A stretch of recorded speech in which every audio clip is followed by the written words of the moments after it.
Hey, what's going on, everybody? ChazmaN here. We're back once again with perhaps not a full ChazmaN episode, but I don't know what things had kind of gone awry, and we decided tomorrow we're going to record our next actual episode. But I don't know. These guys figured since we had gotten awry, we didn't go awry. Well, how about that? There was a topic we didn't want to leave our buddy Gamer out of. You know, we wanted his opinion on certain things. Yeah, well, then I think we got a pretty loaded list of topics for this week. So to kind of shorten that following podcast and give us still a chance to kind of focus on some Zelda, we figured we'd kind of pull that out, focus on Zelda to kind of keep that conversation going a little bit, and then that will give us a little more leeway. We have our hopefully full podcast tomorrow. Hopefully that one won't be a normal 2-hour one. Try and shorten that one as much as we can. You know, when you say it's going to be shorter, that's when it's a lot longer. Yeah. Geeky. Yeah. Depends on how long Gamer talks about Diablo 4. Hey, watch it. So, shoot, man. Are we just riffing Diablo it? Talk out of here. Are we just riffing it? How do you guys want to start? I mean, what crazy experiences have you guys had that are new, I guess, since the last time you played? Or we talked, I mean. Well, I've spent way too much time in this game, so I've been trying to hold off finishing the game for the longest time. I've been sitting at like all the primary dungeons done. I was trying to putz around. I finally couldn't do it anymore. I was running out of quality things to do. So at this point, I've beaten the game, but I really just kind of want to dig back into our conversation of the dungeons. I think we've all, at least so far, have talked about the world and some of like the other new introductions like the depths and things like that. We can certainly revisit some of those conversations, but we didn't really, I think, as a group, get to talk about the dungeons much. And correct me if I'm wrong, I feel like last time we talked about it, Chaz, had you even beaten the first dungeon? I feel like Serrano or Metal finally had. But I don't think so. I think I was still putzing off somewhere.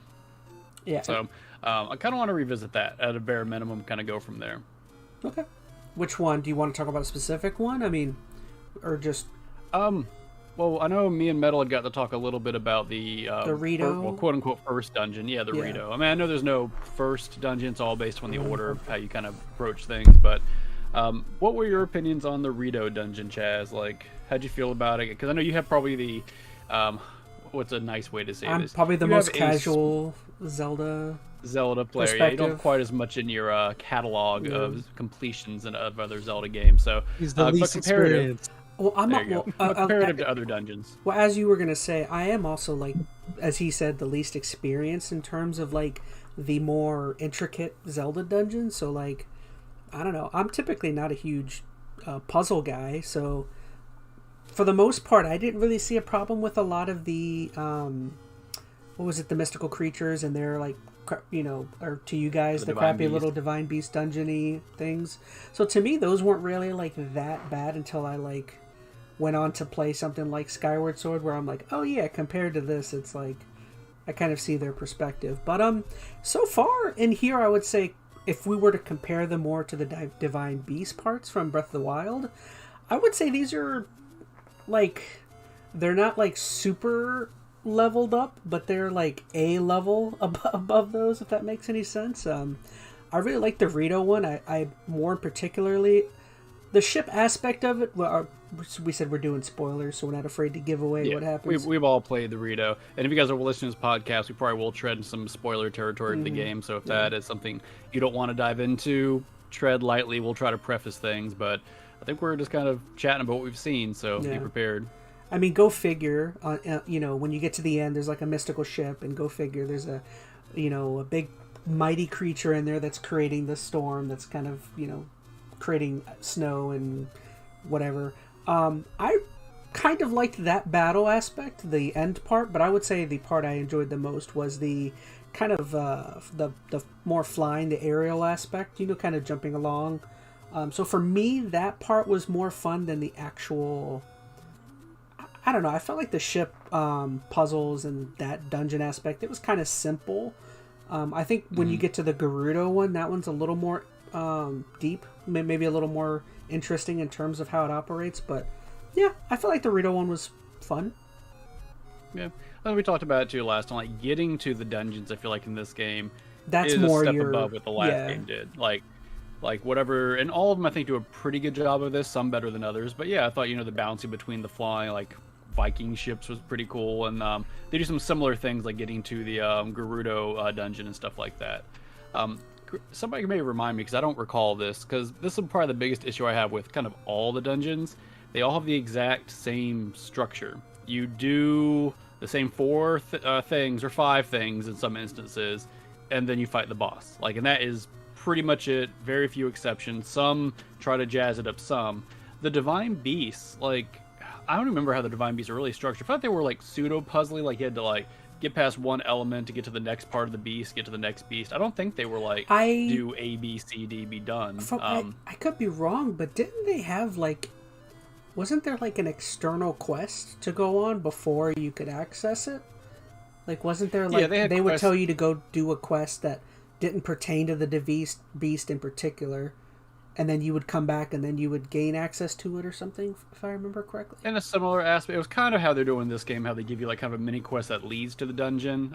They were a little different in the last game. Like, I remember you had to help out the prince in the last game, and then you'd have to like swim through to get to the elephant. So they all had some little quest line to build up to the Divine Beast. But I'm really thinking of just the beast itself. And I really just can't remember them because I kind of blocked a lot of the Divine Beasts out of my mind after I played them. But I almost feel like these dungeons, in a way, are worse than those, just because at least the Divine Beasts felt kind of like you were doing a puzzle to get to a new section, to do this, kind of like you were working your way through it a little bit. That's not how almost any of these dungeons are set up. It's just, you have access to pretty much the whole dungeon, you go do the 4 or 5 things that are always the same thing. Like, it's basically like, you know, a fetch quest kind of, you know, checklist kind of thing every single time. And that's it. I feel like at least the Divine Beasts were a little different in that aspect. They weren't good, but I almost felt like that after a certain point really made me get to the point where as I saw a new dungeon, quote unquote, in this game, my anticipation was already dropped down immensely, because I'm like, well, I know I'm going to be doing this one thing 4 or 5 times, and it already kind of set the expectations pretty low for me on any of them. So the fact that you're saying like these dungeons are better than the last dungeons in the Breath of the Wild, it's hard to say. Visually, they're much better. I mean, they look the part much more, and the boss battles are a lot better, but I'm still not sold on the dungeons themselves. Well, the boss battles are more varied, at least. At least the creature at the end does like something totally different. It has a specific moveset versus it's the same creature just with different weapons or whatever it was, you know? I agree the bosses are better, but when you think about a Zelda dungeon, like, the dungeon and the boss are kind of separate, right? You can have a great dungeon and a crappy boss, and that's true for any Zelda game. So if I'm thinking just about the structure of the dungeons themselves, man, they're not awful. I think as a whole, sure, I guess I'll say they're better than Breath of the Wild, but they have just as many issues in a different type of way. Like, I was pretty let down by them overall. The Rita one maybe wasn't so bad because it was the first one I had done. What was the next dungeon you guys did after the Rito? I'm doing Gerudo. Well, I did Gerudo right after that. Okay. I did the Zora's Domain. Okay. That was the second one I did. Yeah. What did you think of the Water Temple? It wasn't bad. Water, just to recall, because you're right about one thing. They're so cookie cutter. Every single one of them, I expected it. When I saw it in the second one, I was like, "Really? Are you serious?" And then kind of hold out hope after the first Rita one. You're like, well, maybe that was just the thing they were doing for that one dungeon, and the next one will be different. But no, as soon as you get to the second one, you're like, okay, same I see what's thing. going on here. It's like, oh, come on, guys! Like, the only thing you have is a new, companion, which that's fine. I was just gonna say, it's not a big deal. Are the companions a little? I don't know. Are they a little boring? I feel like. I don't know. Their ability, they're kind of like cool, but to me, they're rehashed. Like those are rehashed powers from other games. Really? Like the spinning thing, that's from. Oh wait, you didn't play the Goron one yet. It's fine. If you played Majora's Mask, you see that. That's the same exact ability with fire. Mm-hmm. It's like, okay, wait till you get there, you'll see. And the way they're used in the dungeons aren't exactly exciting. They're all used for the exact same purpose. They are the key to unlock whatever thing you got to do. So even if they are, go ahead. No, I was gonna say, it's like if you played one Zelda, you already know what to expect with every single thing that you do. Like, oh, you do this. Oh, well, you blow up rocks. Oh, you do this. Oh, you go up waterfalls. It's like, okay, we get it. I think it's worse even than same that. Like, I mean, that's true if you played other Zelda games. Yeah, these powers on their own aren't that interesting, but even in the context of if this is the first Zelda game you played, you do that. These powers are almost interchangeable between every single dungeon because they serve the exact same purpose in all of them. I mean, outside of the dungeons, some of these powers have more application. Like, what is it? The Rito power, where he gusts you around. That becomes like necessary. You have to use it. Other ones less so. But in the dungeons, they all are literally just the key to unlock one of 4 gates, essentially, whatever those gates may be. But sorry, what else did you want to say about the water temple? Yeah, I was gonna say, like, so I want to say I liked getting to it because one of the things that I enjoyed so far about just everything in general is that you get to see it literally is the second game of the other game, because if you play the first one, Prince Sidon is the little kid from the other game, and it's like, oh, cool. Well, they're all basically like that. They're all basically little kids from the previous game. Yeah, and to me that's cool. It's like, oh, neat. You get to see them again, and you get to use them in a different capacity. The dungeon itself, though, like, it was very... I think all the dungeons are super lackluster. They're missing something, and I don't know what it is, but keeping them the same like that, not so much. Like, I thought getting to it was cool because you had to, like, swim your way up there. Yeah. That's kind of neat. And then the whole, like, dirty water thing, that's fine. That's cool. It almost reminds me of the poison water from Majora's. So the dungeon itself isn't terrible. It just wasn't that good. And the boss was so easy. That was really disappointing.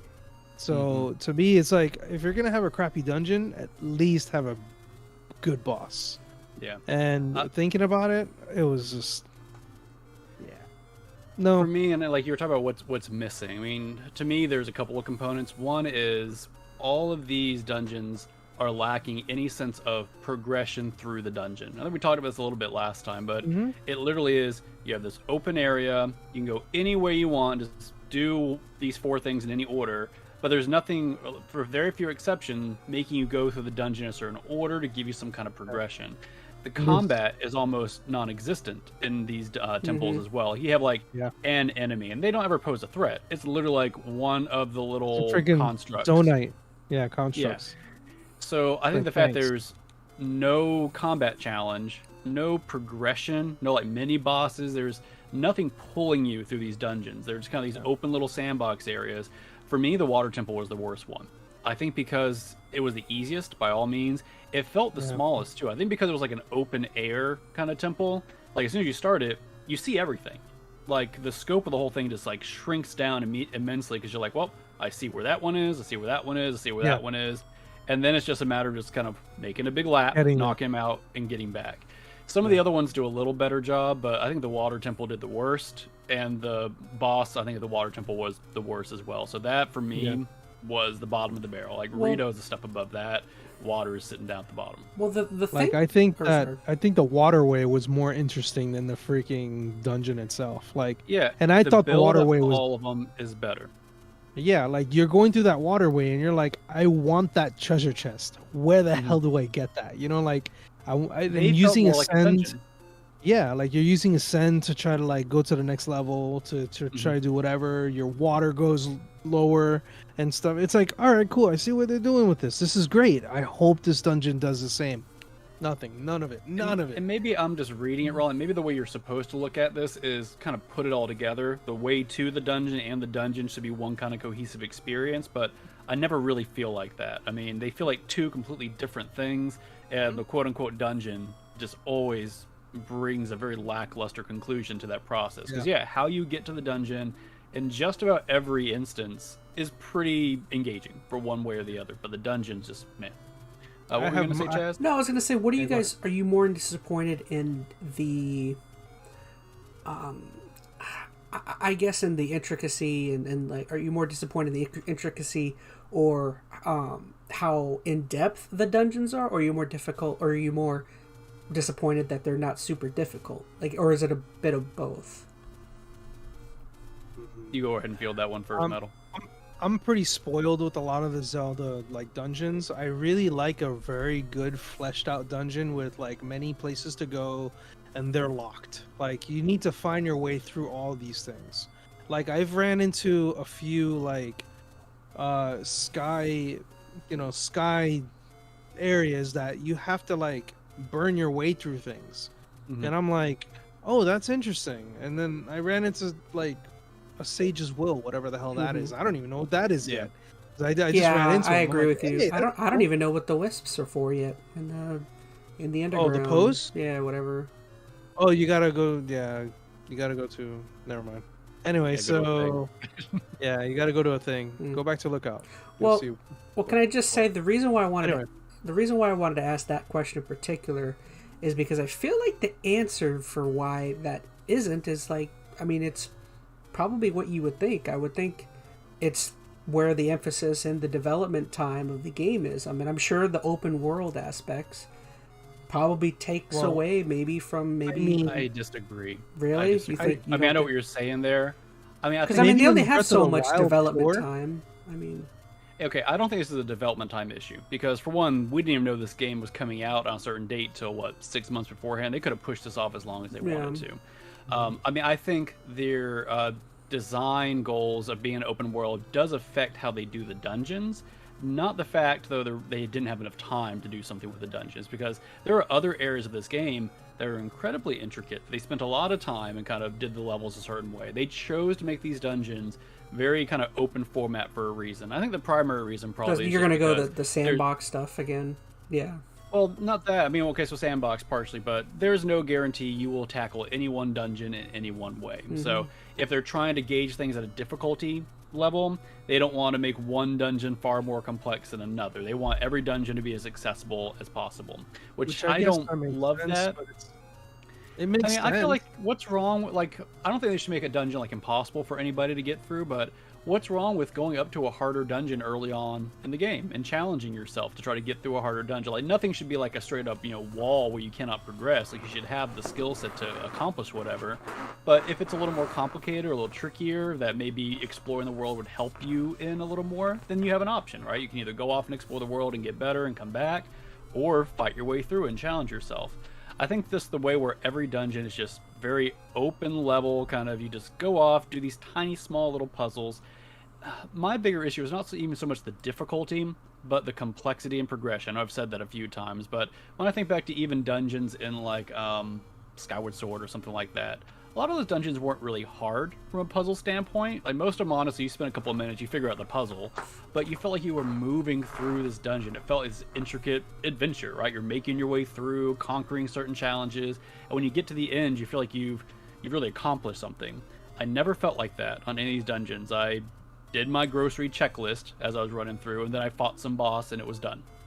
Something I wanted to bring up, but something that I think from the previous game that really, I guess, kind of fulfilled that thing you're talking about was the island. The island that strips away all of the stuff you had. Oh, Eventide? Eventide. I feel like that game, by taking everything from you, really made it feel as though you're like subtly progressing just by like starting off. You're like, oh, I just need to get a stick. You're back to square one. It gave you a challenge, right? Yeah. And there's a lot of ways to kind of set up a challenge. Like, some of it is with a progression, some's with, a combat encounter, whatever it may be. And Eventide Island was a good example of that in the last game. And not saying that there aren't other things like that even in this game. The dungeons just aren't it. And by the way, have you guys made it to Eventide Island in this game? Oh, I didn't even. I haven't. I saw it. Forgot about it. No.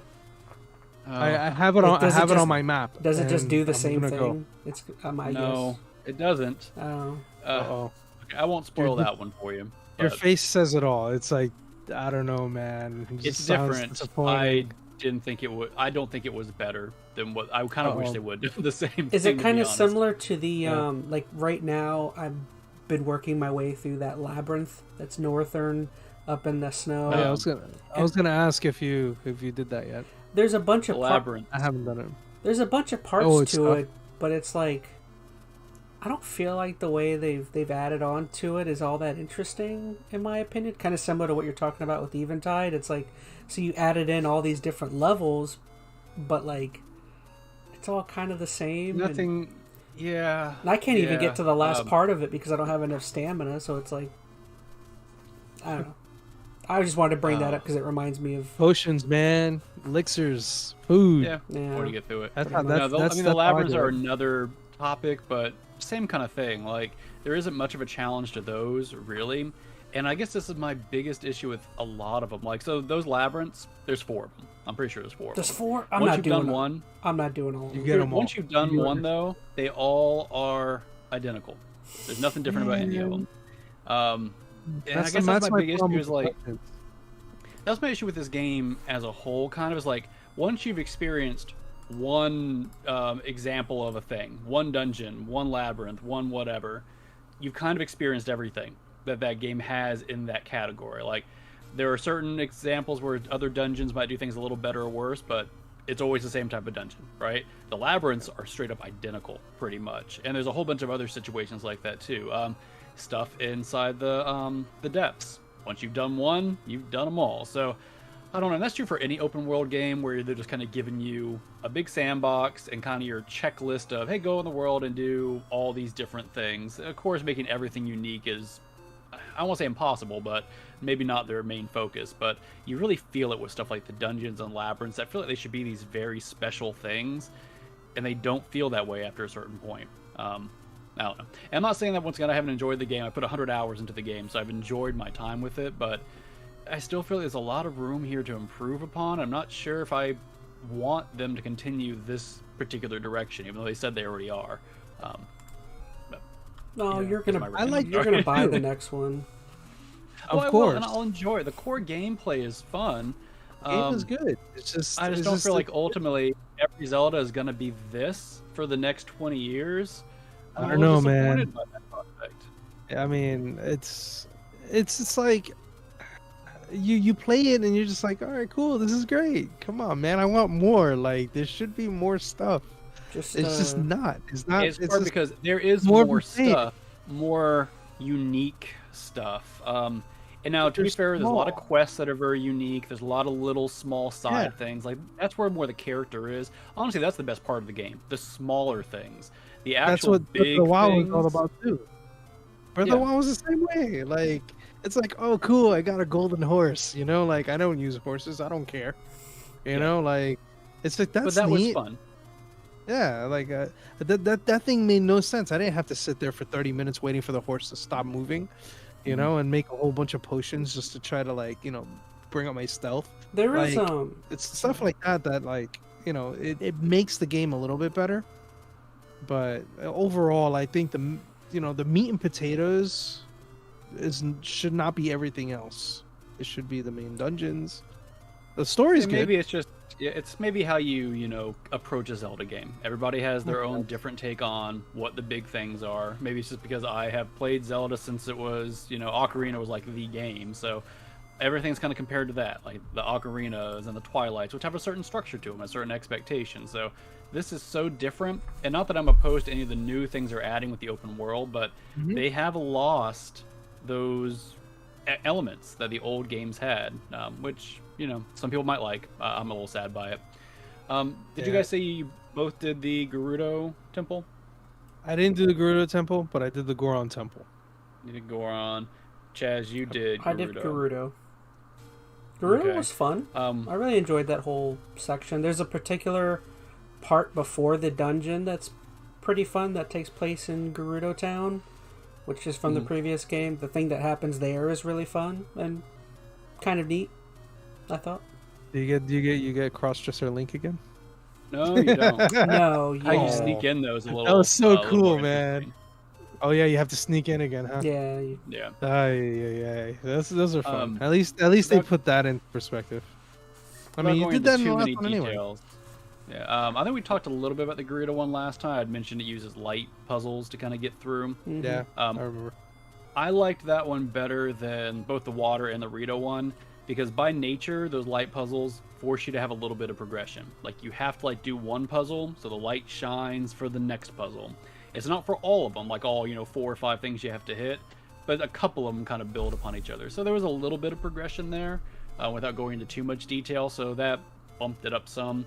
But even it was very much just go off in a direction, do a thing, and then do it again for the next things. But some progression at least. I felt that the fire temple had a little bit of progression. Like as I was going through it, there was quite a bit. I had to actually think on where to go, how to do it, go up this way. I even started climbing walls like an idiot trying to get to places. Like that one was interesting. I think, if anything, so far up to this point, I think the fire temple has been my favorite. Not only because of the way you had to get there, because that's cool because that was unexpected. I'm like literally outside of it. I'm getting ready to like walk in. I think out of the main 4 it's probably fun. The best. Like now you can break it though, and this is kind of going back to what we talked about, a few weeks ago, how like Ultra Hand and Fuse and all that can kind of trivialize the game.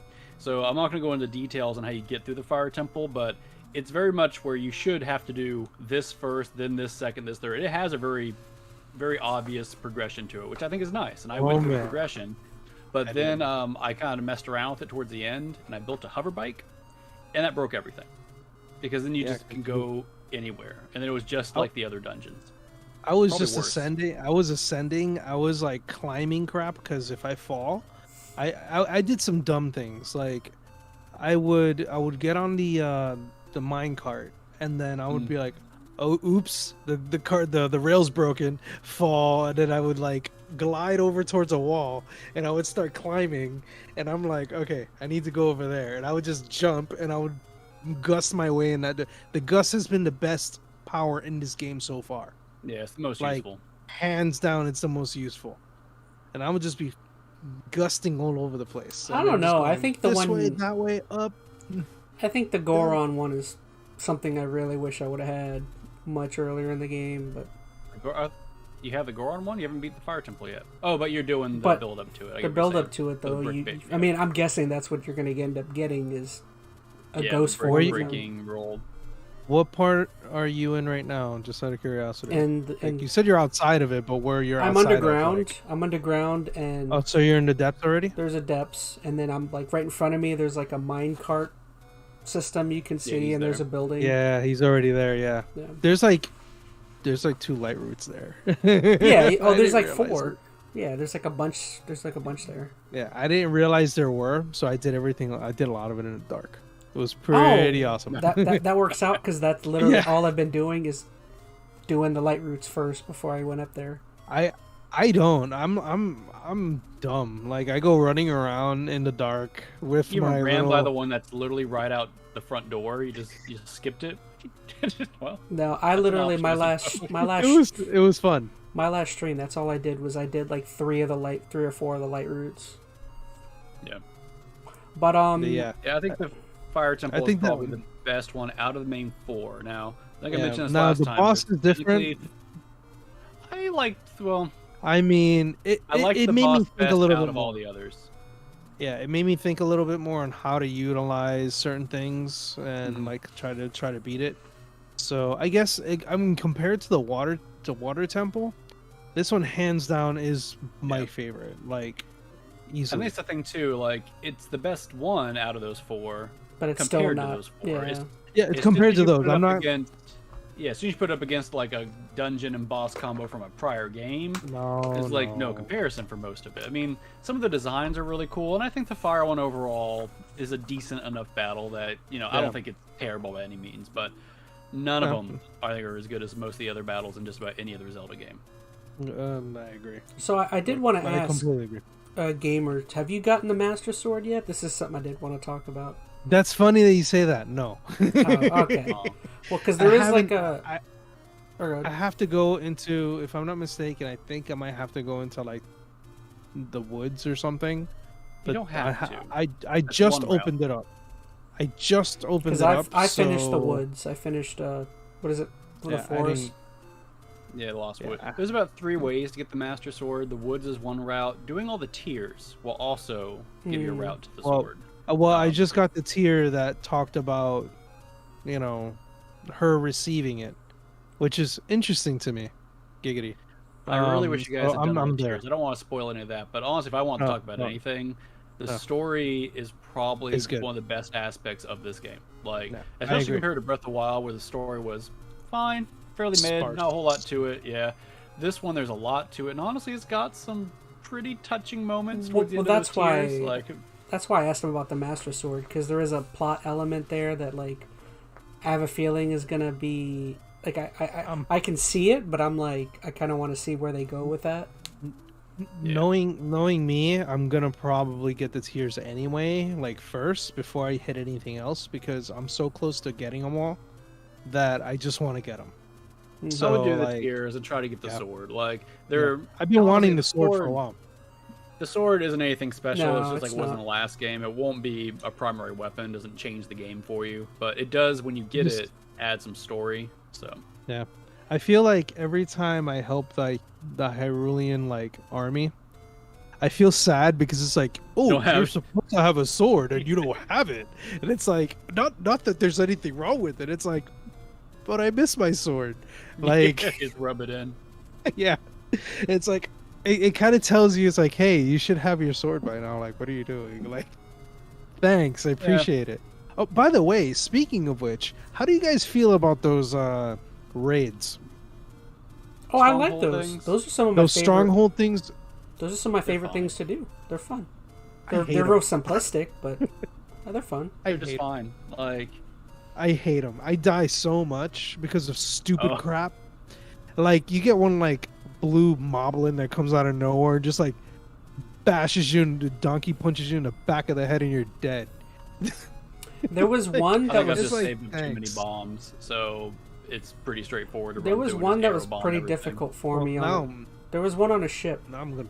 There's like a ship one that's like right on a like you have to like fix a bridge in order to get your people across the ship. It's by one of the stables. That one was kind of difficult. That took me a little bit. Yeah, I kept every time I run into those things, I'm like, I guess I could help him. You know, it's like, ugh. But now I got the Goron thing. I'm like, yeah, I'm gonna utilize that guy. Because he could just blow up everything. I'm starting though. Like I remember I said it on the last episode, but like, I'm very annoyed because like, I don't have ADD or whatever. Maybe sometimes I do when it comes to video games, but I feel like nothing else I do. Like, I get so drawn into doing all this little stuff that I'm getting so annoyed by. Like, I don't want to do the Korok stuff anymore. I don't want to keep helping the guy with his sign, but it's like I can't help doing it. I give that up. I just like I wish I could. You gotta just make a conscious decision. Yeah. That's what I did. Like, I mean, I'm not saying you have to play the game in a particular way. The way I kind of did after I kind of putzed around for a little bit and did the first dungeon, my goal was just get around the map, do all the towers, that way I had a feel for everything. And I think by doing that, it made me less concerned about the little things, like finding all the Koroks, doing whatever, because then I had, like, an easy way to access all the big stuff in the game. So I just started going for that stuff. I'd do little things along the way, but I don't think they even designed the game for you to do this. They don't want you to collect every Korok seed. I mean, they're just there for something to do along the way. So I would never feel bad about just saying, screw that little Korok. He's never going to see his friend again. Just keep on going. I know when you finish helping the guy with his signs, he's not going to he'll give you the same 3 things. And that's the thing, you realize the rewards just really aren't worth it at a certain point. Like, eventually, you open up enough weapon slots and, bow slots that you don't really need more Korok seeds. You can get them. It's not going to hurt you, but it's also not necessary. I feel like I did too much after a while, and I was way too overpowered by the time I got to the end of the game. I'm like, well, now there's even less of a challenge. It's a little more boring because I have too many weapons. I have too many of these. So you really almost don't want to do too much, at least before moving on to the next big thing in the game. Otherwise, I think it's going to make it too easy. I feel like I might start doing. I might now just because I've been running off. I've been running off and doing everything that like. Now I feel like I might want to start beelining it, like you said, to like all the tiers and the dungeons and stuff. That's kind of what I've been doing. It's not like the scenario's changed, too. Like, you've probably done at least one of every type of Korok seed challenge there is. So, doing another 30, 40, 100 of them... I turned in, like, probably 60 Korok seeds at this point. Like I've done a lot. Yeah. Well, I think a lot more. There's like 1,000 of them. So. Sheesh. Yeah, really. I feel like the reward system in general sucks. Like every dungeon, everything is disposable. It's like, oh, it's so bad. Like even the ores, the embers, the sapphires. Well, like that's when gonna you need be- money, that's like the only thing you can do with them anyway. It's like, all right, cool. I'm gonna take them and just kind of sell them off because I need gore on armor. Well, you can fuse them to stuff, but like the rubies, basically bombs if you fuse them to things. But then you're balancing what's worth more, the money versus the utility of it. But yeah, because everything is consumable, it all feels very. It's all volatile, right? Because nothing's really gonna serve you well long term. Might as well get whatever use you can out of it now and move on. That's probably what they want you to do in the game. But I do kind of miss, like, you get this one special weapon, you get this one special thing, and that you can like upgrade it and build it over the course of the game. Like the only thing that comes close to that is the armor. And honestly, that is one of my favorite things, is to find new armor pieces. Yeah. There's a lot of cool stuff. You can get Midna's mask, Majora's mask. You can get the whole Fierce Deity outfit. So that kind of stuff is really cool. But the weapons and whatnot, and the other kind of consumable items, meh. Yeah, and rupees after a certain point don't mean a whole lot to you either. So.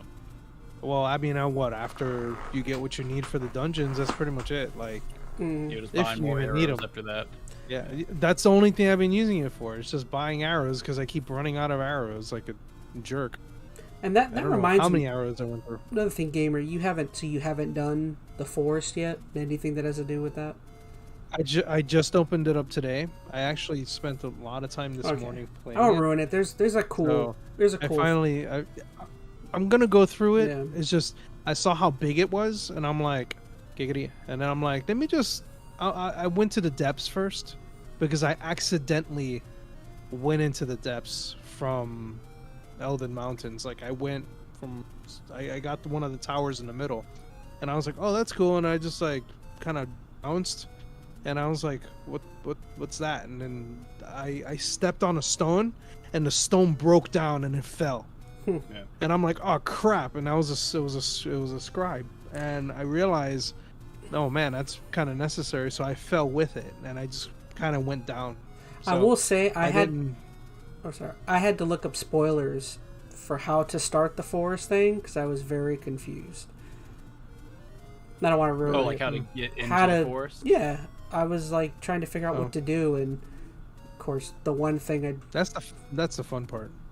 Man, I like figuring that out. Like, I'll do whatever I can to try to crawl my way through anything to try to get it. Because it's like in Breath of the Wild, the forest did the same thing, but you could approach it normally. You just had to figure out how. But this one, it's like this game, it forces you to go a different route than you would think you have to based upon the last game.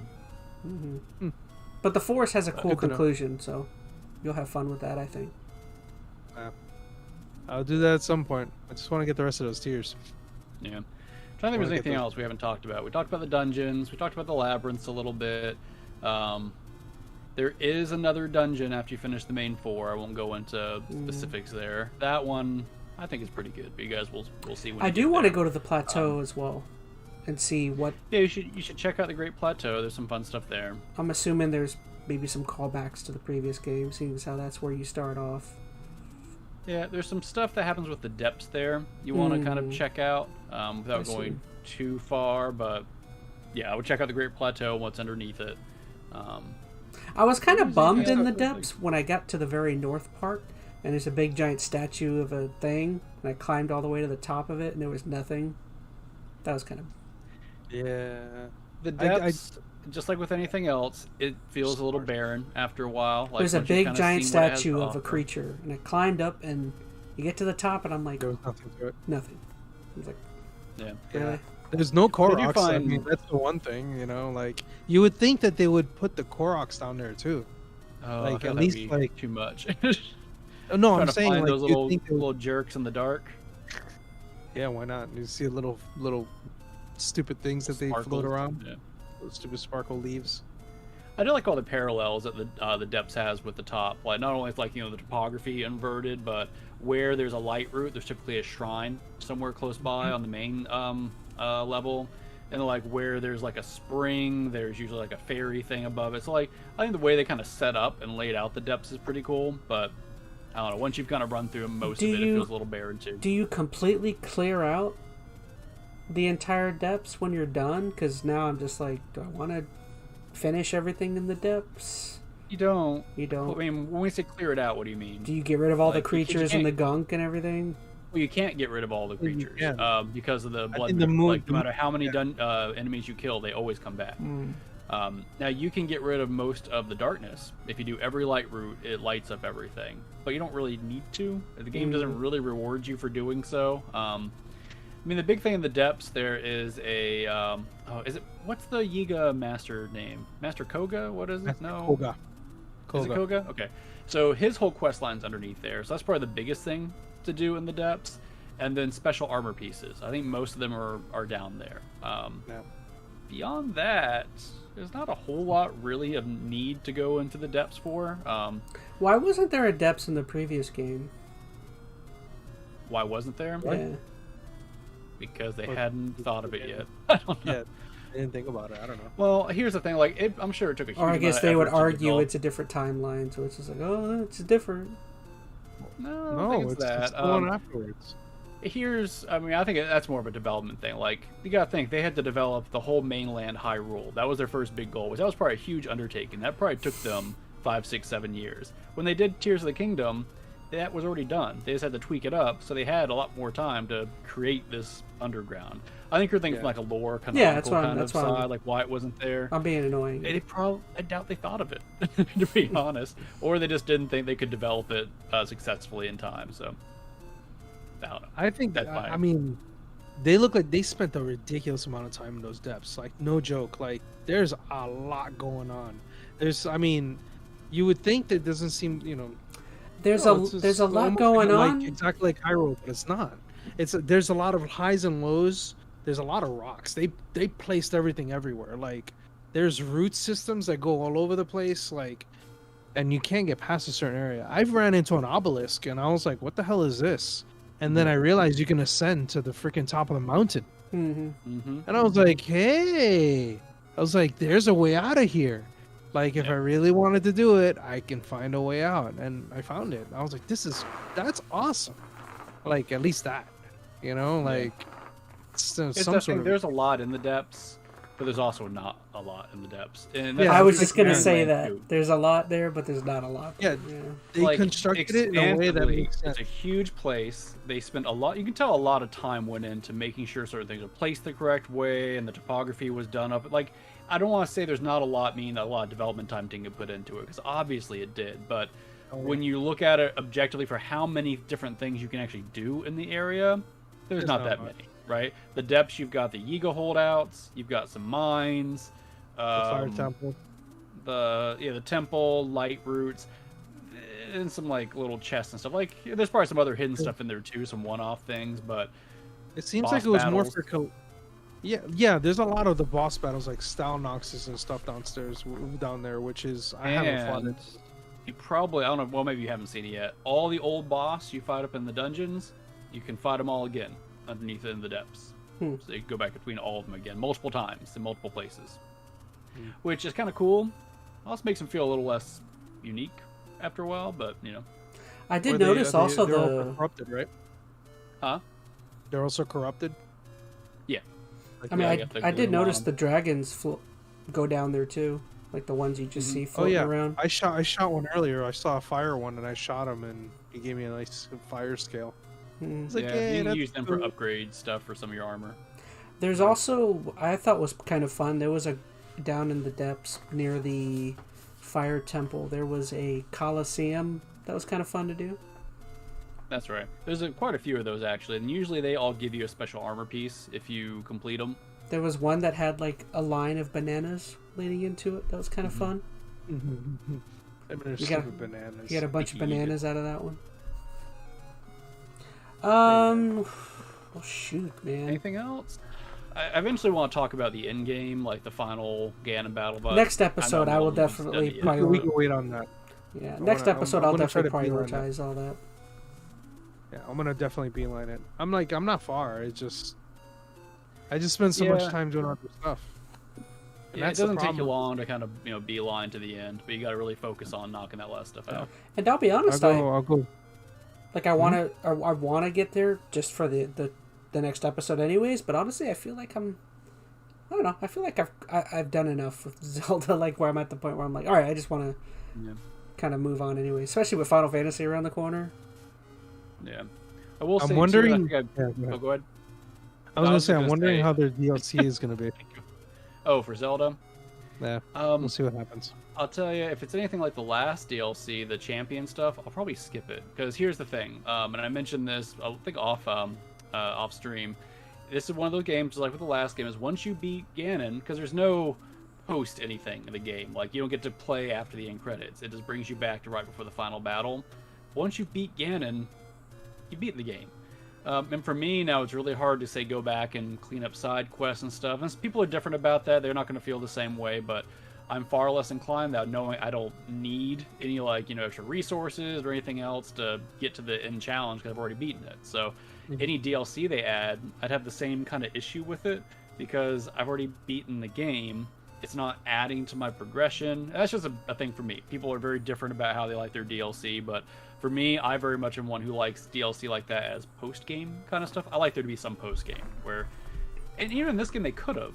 Like, I hope that's not spoiling anything, but you could continue the game after, the whole Ganon battle and everything's done there, and give you a chance to wrap up side quests. I think that would have been a nice way to kind of keep some momentum going in the game when you finish things up, but they don't go that route. Spoiler. I was actually hoping for something like that in the last game, to be honest, because I was expecting it when I beat Ganon. I was like, all right, cool. So I got a little star next to my name. So I was going to ask you, did it give you a stupid star again? And it's like, oh, you completed a good job. High five. Yep. And it's like a checkpoint right before, and that's it. So man, I hate the fact that they did that. So I don't know. Like I like post game stuff. Yeah, I think their probably thing is they probably don't want you to do everything in one playthrough. They want you to now feel like, oh, I should go start a new playthrough and experience the game differently, and that's probably the way they wanted you to play this game. Less spend 100 hours in one playthrough, play the game for 50 hours, get a certain experience, and then X amount of months play it again with a different experience because you'll find other stuff you didn't find the first time. That was probably their game design kind of objective. That's just not how I like to play games. A lot of games nowadays I don't get a chance to play through multiple times. I get one good playthrough, and I'll cram as much into that one playthrough as possible, and then when I'm done, I'm probably done, unless I come back like 5, 6, 7 years. Like, I never replayed Breath of the Wild. I did it one time, and I was satisfied with it for 7 years, so... Yeah. I did just want to bring up real quick, something while it struck me, on our previous Part 2 conversation, that we had a talk about, it looks like 3D versus 2D Zelda games. And then just someone in the comments, Steph Tendo said, great podcast, they should keep the 3D Zelda games to open world and the 2D ones more linear. So I guess just kind of branching off of that, I did want to real quick just ask, seeing as how this game is out, would you like to see them go in the direction of maybe remaking another Zelda game, or would you like something like a new 2D type Zelda game? Like, I don't know. I just thought that would be interesting. I enjoy their 2D games. They need to keep that. If they mess with that too, I'm gonna be mad. Like, do you think it's time they do like a Link Between Worlds? Not that exact, but like, that type. Of course, absolutely. Yeah. I mean, they're fantastic games. They need to keep that line. Like, again, if they mess with that and then change the structure of it, oh man.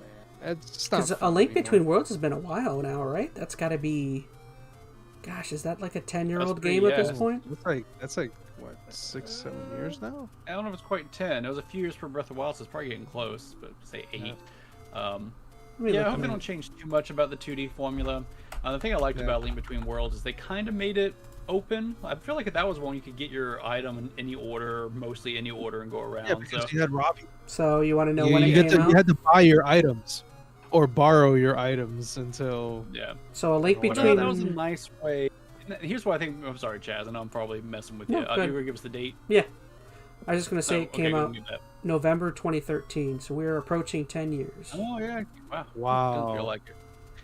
Dang. I guess what I was going to say is I feel like that was an example of how they can still make the whole game you can go in any direction, super accessible, but I don't feel like any one dungeon felt cookie cutter, right? They all felt unique. They all still had special items you had to have, but you got to choose which way you tackled them. I know there's still some core differences between how this game works versus Breath of the Wild and Tears of the Kingdom, etc. But I liked that because all the dungeons still felt unique. The boss battle still felt unique. I didn't feel like I was doing the same thing in each dungeon. And I feel like they could still do that in a 3D way. Based upon that comment, and I appreciate that someone gave a comment. Thank you so much. But I don't necessarily think every 3D game should go open world. And it's not that I'm opposed to open world as a Zelda component. I do feel like sometimes this game almost feels too big for what it is, but I don't feel like the open world is the biggest problem with Tears of the Kingdom and Breath of the Wild. The way they've structured dungeons and those unique encounters inside of those, like, that's what's gotten lost. And they could have done more there to make it feel more traditional. So they could go open world for the 3D, but I really want to at least see the dungeons come back in like true form. But I'd be okay if they also pulled back a lot on the open world. Not saying go linear, like go back to like Twilight Princess kind of thing. We had like a good little hub area with a Hyrule, could go off in a bunch of areas, but no, that's my. They should. Nintendo I should think be. what makes Zelda. I'm sorry, Chaz. No, I was just gonna say Nintendo should be really annoying and just make a dungeon-only Zelda game, where there is no other aspect of the game. It's just dungeons. I don't know, Some man. people would love it. I'm kidding. They should. And some Zelda games are more like that too. Really? They're really just dungeon focused. Sorry, I gamer. don't know if any are quite like that, but even when I think about like Skyward Sword, like the dungeons are what I remember about that game. Like the actual levels getting there, and this is where people get so mad at Skyward Sword.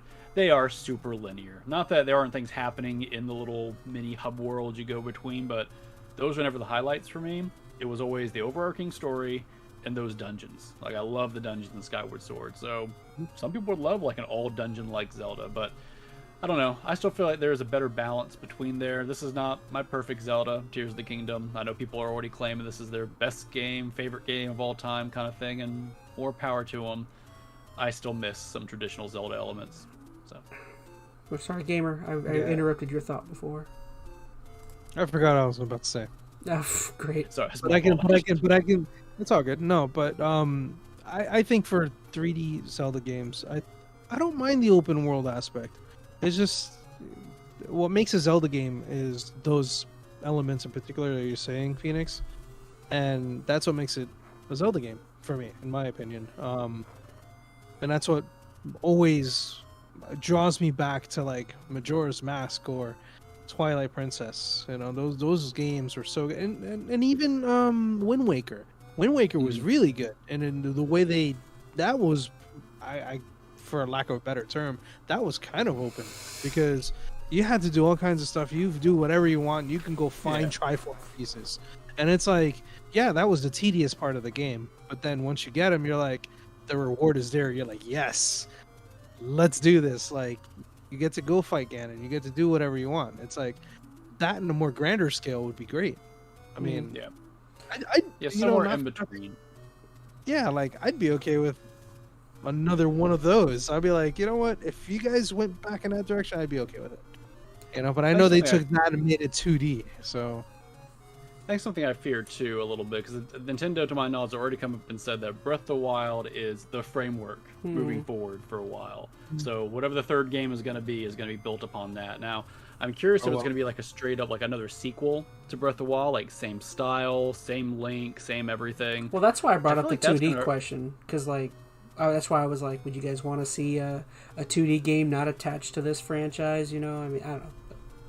I'd like to see something different than what they're doing right now. Like, if they put out a third Breath of the Wild, essentially, the problem is, like, all three of these games, like, they don't have their own, I don't want to say personality, but their own kind of signature to them, right? Like, Breath of the Wild and Tears of the Kingdom share so much DNA that most people are just going to kind of group them together, or they're just going to say Tears of the Kingdom is the best one, right? And forget all about Breath of the Wild because most of what makes Breath of the Wild is already in Tears of the Kingdom.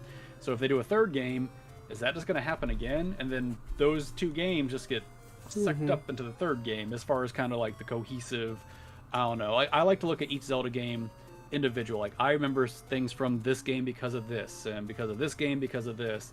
And at a certain point, if all these games, like a third one or a fourth one, however many, all just are the same, I'm going to have a hard time picking them apart.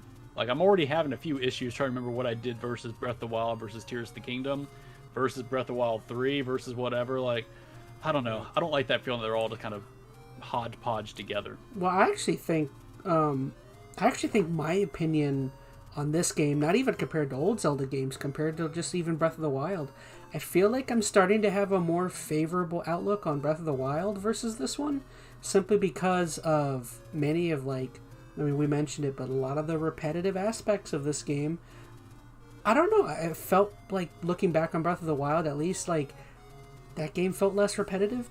I don't know. And maybe that, to me... it was the first time you had done most of that stuff. Like, just because you do a lot of what you did in Breath of the Wild, again, in Tears of the Kingdom. So it's already coming in as kind of a tired gameplay, component. Mm-hmm. I don't know. I've been talking too much. You guys go ahead. I was gonna say, the one thing I guess is, like, I don't feel so bad wasting weapons away. You know, like in Breath of the Wild, like, you waste a weapon, you're like, damn, man, like, crap, I just got rid of this broadsword. You know, it's like, oh, it was a good sword, I gotta hold on to it until whenever. This one, I just don't care. This one, I just like destroy it. I think the one thing I held on to was, but isn't like, that a good thing? An ice staff.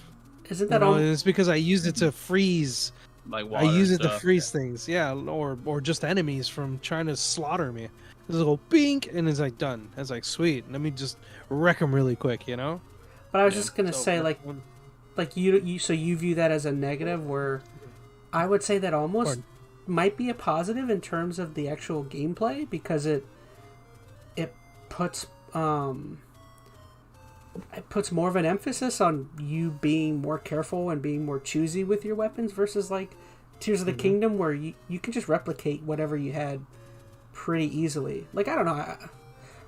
Well, that's I guess it just depends on the viewpoint. Fuse, at least. Yeah. Like, if you have Fuse, in Breath of the Wild too. Like, most of those weapons that you thought were so special, you could always find another one relatively easy. I think it's because we were so trained not to give up your powerful weapons from prior Zelda games. You just wanted to hold on to it. But I think their whole design paradigm has always been use it, lose it, and move on to something new, right? Because there's always another weapon around the corner. And with Fuse, that just kind of, adds to that, flexibility for the weapon construction. So, I mean, I think that is a good thing, to just kind of accept that durability is a thing, your weapon's not going to last, move on to the next thing, because there always is going to be a next thing. Mm-hmm. Like, right now, I don't think I have any swords, so I'm like, oh man, I have so many, like, sticks with rocks on them. And it's funny to me because I use them to, like, mine. That's all I use it for. I just use it to like mine ore. And it's like, sometimes I forget I have it, and I'm using that in order to, fight an enemy, and it still hurts them. And I'm like, well, whatever works, I suppose. I could just get another stick and just make that into an ore miner, like an axe, an ore axe. It's just, it's so silly. It's so silly. And I'm still not sold on the Fuse system or the Ultra Hand. Like, I mean, Chaz, I think you were saying that you kind of favor Breath of the Wild for various reasons. And if I was going to favor Breath of the Wild for anything, because it doesn't have Ultra Hand or Fuse, it feels a little more limited in your abilities. But overall, I do think Tears of the Kingdom is probably the better game, mostly. Like, there are more improvements in it, I think, than, drawbacks. That's the right word. Well, it's cleaner. Like the a lot of it's cleaner. Like, controls in general feel fantastic. Well, I'm not saying, to be honest. Honestly, I find the controls kind of clunky. How you select your powers, how do you choose your weapon? Like, when I'm scrolling to, like, attach an item to my bow, I hate having to scroll forever to find the item. Like, yeah. I did run into that a lot.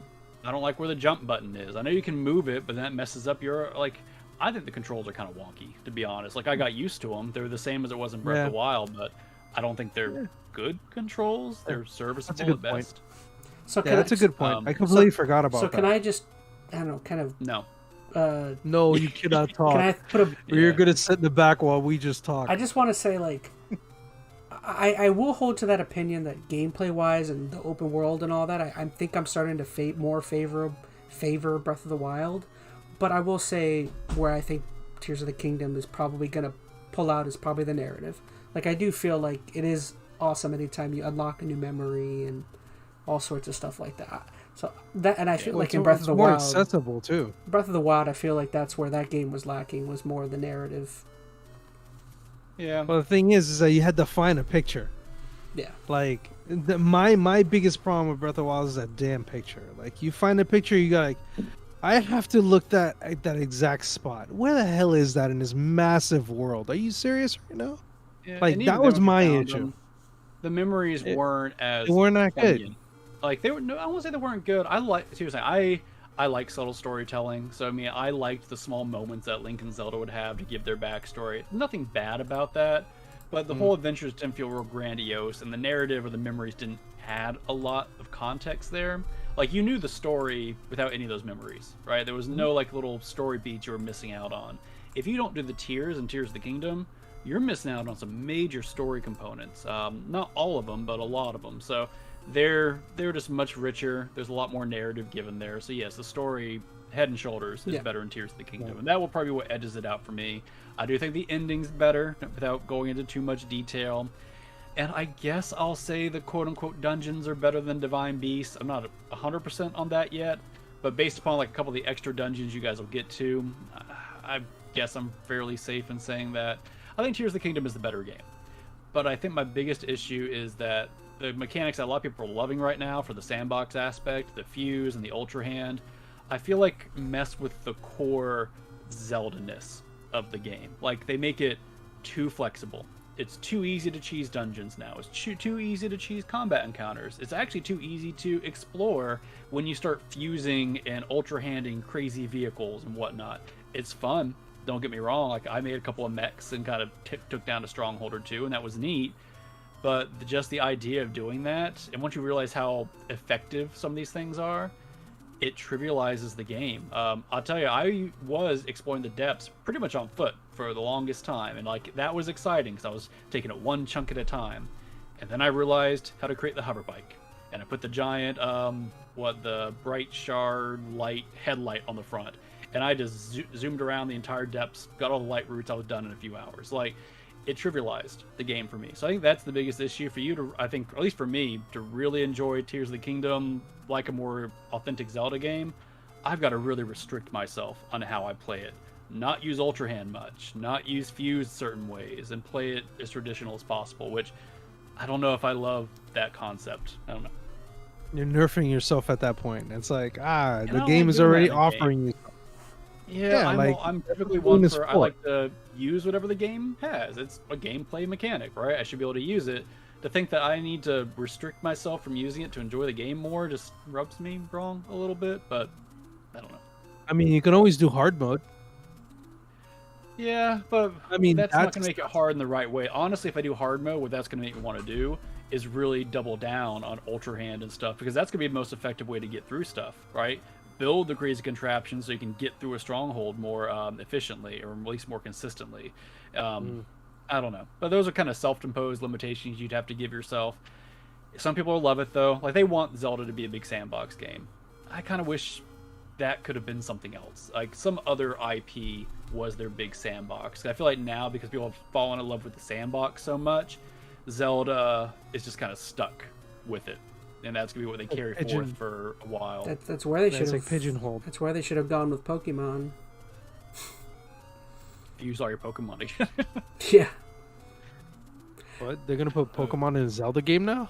No, I feel like they should have messed with Pokemon Sandbox a bit more, and I'm just kidding. Arceus. You want to talk about Arceus for an hour and a half? I'm all for that. No. Oh man. Oh no. We should.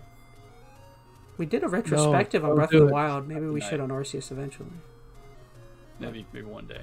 But alrighty. Oh, I feel like we hit on everything, right? Yeah.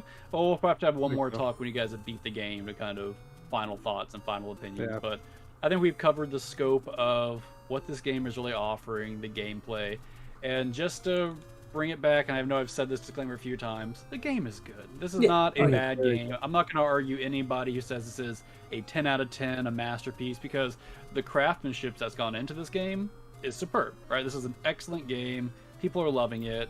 That's fantastic. As far as this being your favorite Zelda game is going to vary on what your preferences are. For me, this is not it. Not that I don't like this game. But I can certainly, if I'm trying to judge it as a Zelda game, I've got a lot of critiques. If it wasn't a Zelda game, honestly, I might feel completely different about this whole thing. If this was a different IP on top of it, it's a brand new franchise, I may not have any critiques because I'll have nothing that I need to really compare it to. I probably would have been happy with what the dungeons offered, but putting that Zelda label is going to automatically make me compare it to every other Zelda game that came before, which is a pretty big lineage to be compared to. So that's where we're at. Yeah, it's got to live up to those CDI games. Oh yeah, Lawn of Gamelon or whatever it was. Yeah, buddy. Those are the. No, I agree. I think it's a fun game for what it is. Like I enjoy it. I mean, obviously, if I didn't enjoy it, I wouldn't be putting so much hours in. I'm already looking forward to going back in there and seeing what the hell I'm gonna do with that. What the hell is it called? A Greelock or whatever. Mm-hmm. I gotta figure that guy out. So whatever, you know. Key but Cyball. overall, That's it's you. Key Cyball's the key. All right, cool. Good to know. I got a bunch of those I'm not using for anything anyway. I wonder if I still have arrows. Oops. I want some of those. Yeah, that's the one thing you can't freaking forge an arrow. That would have been it right there. That I would wish have there been was really another easy. way to get the arrows. The only way that I know of is shops, which I mean gives me something That's to spend it. rupees on, but that's Yeah. it. That or fighting Or freaking chests and like boxes you can find them in. yeah, and fighting constructs and just use a wooden I guess thing and that's just true. collect them, and just keep Yeah, you can collecting find them. That's like the only other way. It's like, oh well, at least the money's good for something. So, whatever. I'll keep collecting ore and just getting more money and buying a whole boatload of arrows. Maybe I'll see Beetle again. Oh, he's You all know? over the place, man. Yeah. Beetle's my always homie. fun. Too bad you don't you see him, but it's not like only in see him in like the stables. Wind Waker. The stables. the Yeah, only it's place not you like see Wind him. Waker where he's like miraculously in like in an area and you're like, hey, look, it's Beetle. I want to go visit him really quick. Mm. Like, he was the only shop. It's like, hey, I want to go Was, see you. Hi. He does try to buy your fancy bugs though, if you find some. Like he Oh, is that I right? picked up some fancy beetle and he saw it and was like, "Oh, I need some of that." So Oh that was man, not And, again. And Skyward Sword, wasn't he like flying a shop around and you had to like Yeah, find he a was way in to flying get to shop. him? Yeah, interesting. Oh yeah. That big label, wasn't it? Did it have like his big face on it? No. No? Kind of. I can't. I I, don't remember. I don't remember. It was peddling it, and then yeah. No. Now we're getting off topic. Kind of. Yeah. All right, so I'm gonna wrap us up there. So I'm kind of glad we decided to do this. We went on much longer on Zelda than I thought we would have. So at least next episode or tomorrow episode, we can actually. We had a lot to say. We had a lot to say. Hopefully, we don't talk about Diablo for this long. At least I know I won't.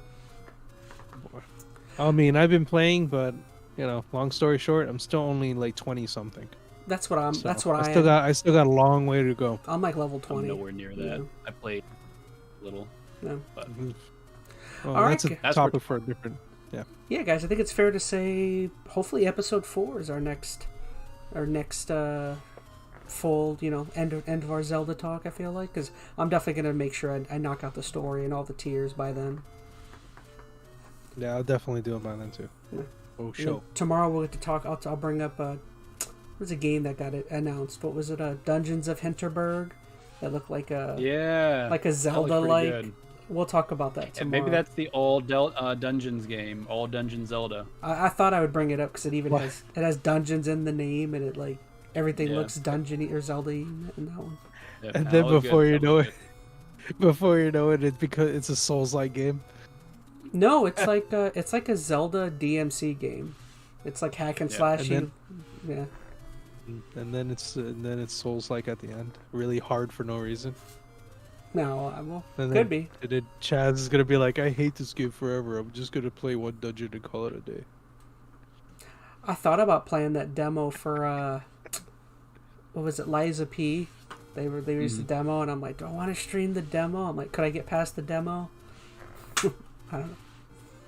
I thought it was Do it. No, I got too much to play right now. All right, guys. Well, I think we're gonna end it out there. On screen, we have some audio locations if you'd like to check us out there, and then of course in the socials and down in the comments, we'd love to hear anything you got. So, you guys got anything to say before we head on out and come back tomorrow?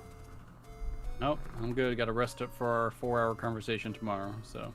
No. Hey, I'm gonna go play some Zelda. You gotta cover 10 video game events. Oh It's man, been a busy week. Yeah, it has. No. All right, guys. Well, we Sounds love good, you. guys. Thank you so much for watching and listening, and I don't know. We'll see you guys on the next one. Adios, everybody. Bye. Bye. And don't cut it, Chaz. Yeah.